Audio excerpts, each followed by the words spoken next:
అది వైశాలి నగర సామ్రాజ్యం. దానికి రాజు విక్రమవర్మ.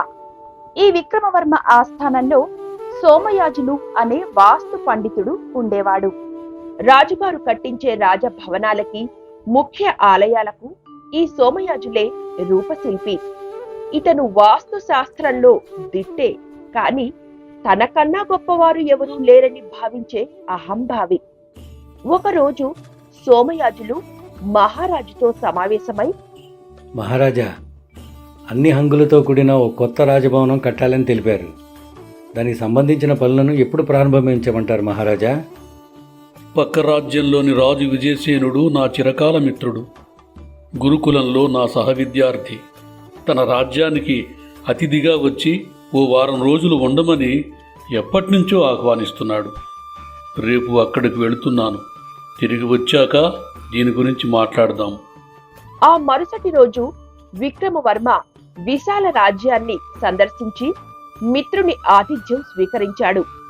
ఆ తరువాత ఆ రాజ్యానికి సంబంధించిన రాజభవనాలను చూస్తూ, ఆహా, ఎంత అద్భుతమైన భవనాలు మిత్రమా! వీటిని చూస్తుంటేనే నాకు మతిపోతోందే.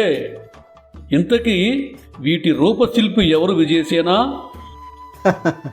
మీకు నచ్చినందుకు నా ధన్యవాదాలు మిత్రమా. వీరే వాటి రూపశిల్పి. పేరు ఆదిత్యుడు. శభాష్ ఆదిత్య, మీ పనితనం అద్భుతంగా ఉంది. ఇంత చిన్న వయసులోనే ఎంత అద్భుత ప్రతిభ చూపారు. అభినందనలు మీకు. మిత్రమా, మీకు అభ్యంతరం లేకపోతే కొన్నాళ్ల పాటు ఈ ఆదిత్యుడిని మాతో పంపగలరా? వీరి ఆధ్వర్యంలో మా రాజ్యంలో కూడా ఇటువంటి అపూర్వ కట్టడాలని సృష్టించాలనుకుంటున్నాను. సరే మిత్రమా, వీరి అవసరం మాకు కూడా ఉంది. కానీ మీ అభ్యర్థన మేరకు ఓ 3 ఏళ్ల పాటు అతన్ని మీ వద్దకు పంపగలను. ఈ 3 ఏళ్ల కాలంలో మీ నిర్మాణాలను పూర్తి చేసుకొని ఈ ఆదిత్యుణ్ణి తిరిగి మా వద్దకు పంపండి. తప్పకుండా. మీ సహకారానికి ధన్యవాదాలు మిత్రమా. ఆ మరుసటి రోజే తన రాజ్యానికి బయలుదేరిన విక్రమవర్మ తన నివాసంలో ఆదిత్యుడిని సోమయాజులకు పరిచయం చేస్తూ, ఆచార్య, ఈ ఆదిత్యుడు మీలాగే భవన రూపశిల్పి. మన పొరుగు రాజ్యమైన విశాల రాజ్యంలో ఉంటారు. వారి రాజుగారి అనుమతితో కొంతకాలం మన వద్ద పనిచేయటానికి వచ్చారు. అలాగా, సంతోషం మహారాజా. ఇక ఆదిత్య, వీరు సోమయాజులు గారు. మా నాన్నగారి హయాం నుంచి ఇక్కడే పనిచేస్తున్నారు. ప్రస్తుతం ఉన్న ఈ భవనాలకు వీరే రూపకర్త. అలాగా. నమస్కారం గురువుగారు. మీ గురించి నేను గొప్పగా విన్నాను. మిమ్మల్ని ఇలా కలుసుకోవడం చాలా సంతోషంగా ఉంది. నా గురించి విన్నారా? సంతోషం. కానీ నేనే మీ గురించి ఇంకా వినలేదు. ముందు ముందు మీ పేరు కూడా వినాలని కోరుకుంటున్నాను అన్నాడు వెటకారంగా.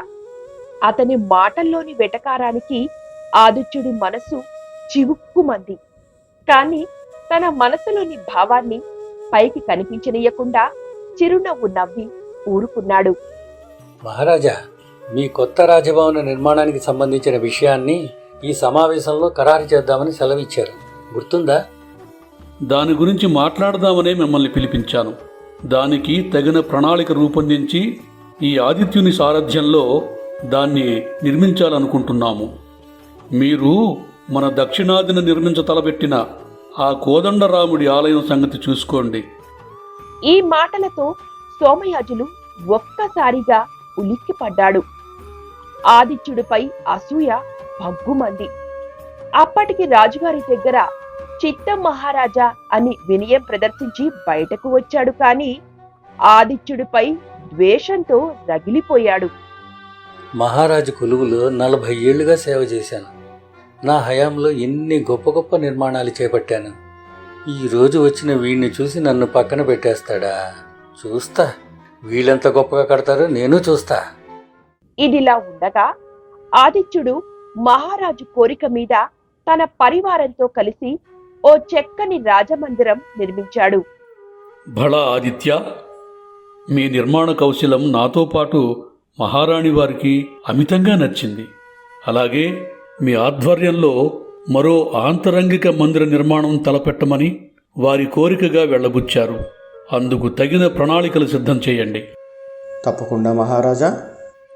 ఆ విధంగా 2.5 సంవత్సరాల కాలంలో రాజుగారి కోరిక మేరకు ఆ ఆంతరంగిక మందిరంతో పాటు మరి 2 రాజభవనాలు నిర్మించి ఇచ్చాడు ఆదిత్యుడు. ఆ తర్వాత ఒక రోజు, మహారాజా, మీ సూచన మేరకు ఆదిత్యుడు కట్టిన కొత్త రాజభవనం సందర్శించాను. అయితే అందరూ అనుకునేంత గొప్పగా నాకైతే ఏమీ అనిపించలేదు. పైగా అందులో నాకు అనేక వాస్తు దోషాలు కనిపించాయి. కాకపోతే అది మీకు నచ్చిందంటున్నారు కనుక ఇందులో మరో మాటకు ఆస్కారం లేదు. అయినా నా మనసులోని అభిప్రాయాన్ని మీతో కుండబద్దలు కొట్టి చెప్పాను. మీ మనసు నొప్పించి ఉంటే క్షమించండి మహారాజా. నేను వెళ్ళి వస్తాను. ఈ సోమయాజులు ఆ ఆదిత్యుడి మీద అక్కస్తో ఇటువంటి అభిప్రాయం వెళ్ళబుచ్చాడు. కానీ నాకైతే ఆ భవనంలో ఏ వాస్తు దోషం కనిపించలేదు మహారాజా. నాకు తెలుసు మహామంత్రి. రాజభవనాన్ని పరిశీలించమని మిగతా వాస్తు పండితుల్ని కూడా పంపాను. వారెవ్వరూ కూడా ఈ దోషాన్ని ఎత్తి చూపలేదు. పైగా సశాస్త్రీయంగా రూపొందిందని కితాబిచ్చారు కూడా. ఇది ముమ్మాటికి అసూయతో చెప్పిన అభిప్రాయమే. వీరిద్దరి మధ్య ఉన్న ఈ వైరాన్ని మనం ఎలా పోగొట్టగలం? నా దగ్గర ఓ ఉపాయం ఉంది మహారాజా. అదేమంటే, సోమయాజులు ఉద్యోగ విరమణ చేసి విశ్రాంతి తీసుకోవలసిన వయస్సుకి చేరాడు. అలానే ఆదిత్యుడు మరొక 6 నెలల్లో తన పని పూర్తి చేసుకుని తన రాజ్యానికి తిరిగి వెళ్ళడానికి సమాయత్తం అవుతున్నాడు. మన రాజోద్యోగులకు ఉద్యోగ విరమణ సమయంలో వారి విశ్రాంతి జీవనం సాఫీగా సాగడానికి ఓ గృహాన్ని నిర్మించి ఇవ్వడం అనేది ఆచారంగా వస్తోంది. కనుక ఈ సోమయాజులకి ఓ గృహాన్ని నిర్మించి ఇవ్వడం మన బాధ్యత. అలానే మనకు అతిథిగా వచ్చి తన ప్రతిభతో అద్భుతమైన నిర్మాణాలు చేసి మీ మనస్సు దోచుకున్న ఈ ఆదిత్యుడికి కానుకగా మన రాజ్యం తరఫున ఓ ఇంటిని నిర్మించి ఇస్తే అది బేషైన కానుకని నా అభిప్రాయం. బాగుంది కానీ మహామంత్రి, ఈ ఇల్లు ఇవ్వడానికి వాళ్ళ మధ్య వైరం పోవడానికి ఏమిటి సంబంధం?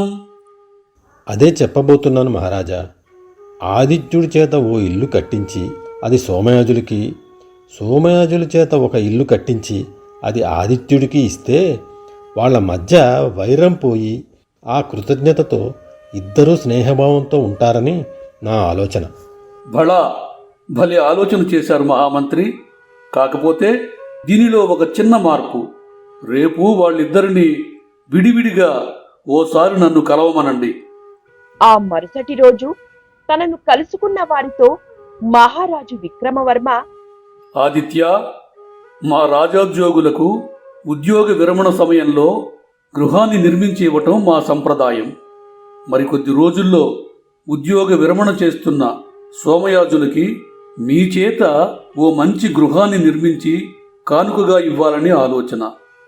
ఖర్చుకు వెనకాడకుండా మీ కళా నైపుణ్యం వినియోగించి ఓ చక్కని భవనం నిర్మించి ఇవ్వండి. రాజ ఉద్యోగుల పట్ల మీ విశాల హృదయానికి నా వందనాలు మహారాజా. నా తండ్రి గారికే కానుక ఇవ్వాల్సి వస్తే ఎటువంటి ఇల్లు కడతానో అంత శ్రద్ధతో ఇల్లు కట్టి మీకు అప్పగిస్తాను. మన అతిథికి ఒక చక్కని ఇల్లు కట్టి ఇవ్వాలనే మీ ఆలోచన అద్భుతం మహారాజా. ఆ పని నాకు అప్పగించినందుకు మరింత సంతోషం. వెంటనే పని ప్రారంభించండి. వచ్చే ఉగాది నాటికి పని పూర్తి కావాలి. చిత్తం మహారాజా. ఆ విధంగా రాజు ఆజ్ఞాపించిన తరువాత ఇద్దరు పనులు ప్రారంభించారు. ఆదిత్యుడు తన పనిని అత్యంత శ్రద్ధాభక్తులతో చేస్తూ సకల సౌకర్యాలతో విశాలమైన భవనం నిర్మించాడు. కాని సోమయాజులు అసూయతో రాజుగారు ఇచ్చిన స్థలంలో కేవలం 4వ వంతు మాత్రమే ఉపయోగించి పనికిరాని కలపతో, నాసిరకం సామగ్రితో పశువుల పాక లాంటి ఇల్లు కట్టి దానికి అందంగా రంగులు వేయించి సిద్ధం చేశాడు. ఉగాదికి ముందు రోజు తయారైన ఆ 2 ఇళ్లను చూడడానికి విక్రముడు బయలుదేరాడు. మహారాజా, నా నైపుణ్యంతో పాటు సోమయాజులు గారు ఆశించే వాస్తు సైతం దృష్టిలో పెట్టుకొని నా సాయశక్తులా శ్రమించి ఈ ఇంటిని రూపొందించాను. అద్భుతం ఆదిత్య. మీ పనితనం, మంచితనం మరోసారి నిలబెట్టుకున్నారు. రేపే కదా మీ ప్రయాణం. రేపు కలుద్దాం. ఆ తర్వాత సోమయాజులు నిర్మించిన ఇంటికి వెళ్ళాడు మహారాజు. ఇదేమిటి సోమయాజులు గారు, ఏమిటిది? ఇంత తక్కువ స్థలంలో నిర్మించారే? ఖర్చు ఎంతైనా పర్వాలేదని చెప్పాను కదా.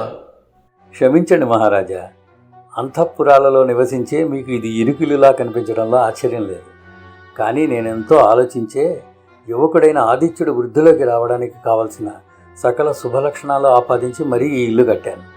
ఇందులో నివసించే వారికి దుష్టగ్రహాలు దూరం అవడంతో పాటు భవిష్యత్తులో సకల శుభాలు చేకూరి అత్యంత ఐశ్వర్యవంతులుగా మార్చే అద్భుత గృహం ఇది.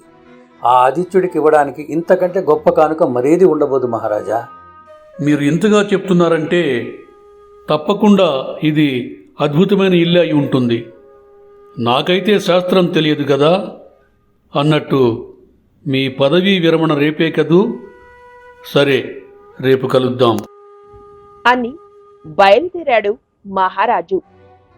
తన మాటలతో బురడి కొట్టించి మహారాజుకి ఇంటి నిర్మాణంపై అనుమానం రాకుండా చూసుకున్నానని సంబరపడిపోయాడు సోమయాజులు.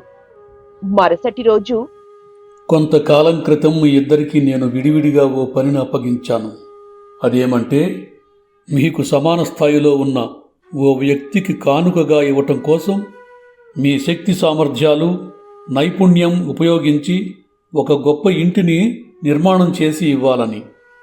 దానికి కావలసిన వస్తు సామాగ్రి కోసం ఎంత ఖర్చు చేసినా పర్వాలేదని చెప్పాను.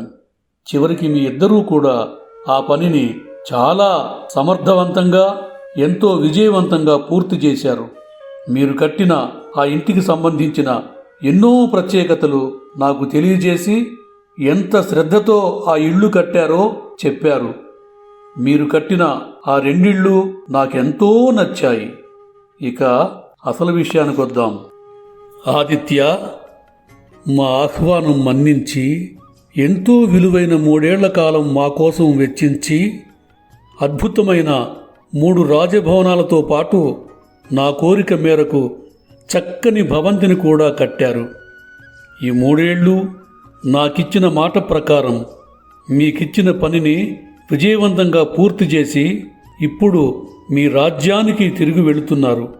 మిమ్మల్ని పంపించటం మాకు ఇష్టం లేకపోయినా మా మిత్రుడికిచ్చిన మాట ప్రకారం మిమ్మల్ని సాదరంగా సాగనంపుతూ మీకు ఈ చిరుకానుకలతో పాటు మీరు ఎంతో ఇష్టంగా చివరిసారిగా కట్టిన ఆ భవంతిని కూడా మీకే కానుకగా సమర్పిస్తున్నాను. మళ్ళీ మీరు మా రాజ్యానికి వస్తూ పోతున్నప్పుడు మీకిది విడిది గృహంగా ఉండటమే కాకుండా భవిష్యత్తులో కుటుంబంతో సహా వచ్చి స్థిరపడటానికి మీరు ఆ ఇంటిని ఉపయోగించుకోవచ్చు. ఇక అది మీ సొత్తు. ఇలా చెప్పగానే ఆదిత్యుడు ఒక్కసారిగా ఆనందాశ్చర్యాలకు లోనయ్యాడు. నా పట్ల మీ ప్రేమాభిమానాలకు మా హృదయం పులకించిపోతుంది మహారాజా. ధన్యోస్మి.